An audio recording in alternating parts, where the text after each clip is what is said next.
સુરતના અમરોલી વિસ્તારમાં નાસ્તાની લારી પર અચાનક વૃક્ષ ધરાશાયી થતા એક ઈસમને ઈજાઓ પહોંચી હતી। સદનસીબે આ ઘટનામાં કોઈ મોટી જાનહાનિ થઈ નથી। સુરતમાં છેલ્લા 2 દિવસથી ખૂબ જ ભારે પવન ફૂંકાઈ રહ્યો છે, ત્યારે અમરોલી વિસ્તારમાં એક વર્ષો જૂનું વૃક્ષ આજે ધરાશાયી થતા એક વ્યક્તિને ઈજાઓ પહોંચી છે। અમરોલી કોસાડ ગામ ગાર્ડન પાસે આ દુર્ઘટના બની હતી, જ્યાં વર્ષો જૂનું એક વિશાળ વૃક્ષ ધરાશાયી થતા નાસ્તાની લારી ચલાવતા એક વ્યક્તિ તેના નીચે દટાયા હતા।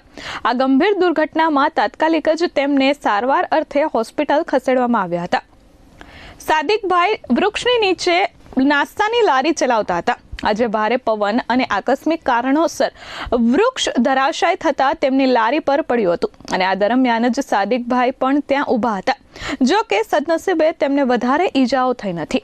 આ વૃક્ષ ધરાશાયી થવાની ઘટનામાં જીબીનો વીજ થાંભલો પણ તૂટી પડ્યો હતો। સદનસીબે આ દુર્ઘટનામાં કોઈ જાનહાનિ થઈ નથી। ફાયર વિભાગ દ્વારા વૃક્ષની ડાળીઓ કાપી તેને રસ્તા પરથી દૂર કરવામાં આવ્યો હતો અને ત્યારબાદ વીજ વિભાગ દ્વારા વીજ પોલની મરામત કરી તેને ફરી વીજ પુરવઠો પૂર્વવત કરાયો હતો। Bureau report S24 news Surat.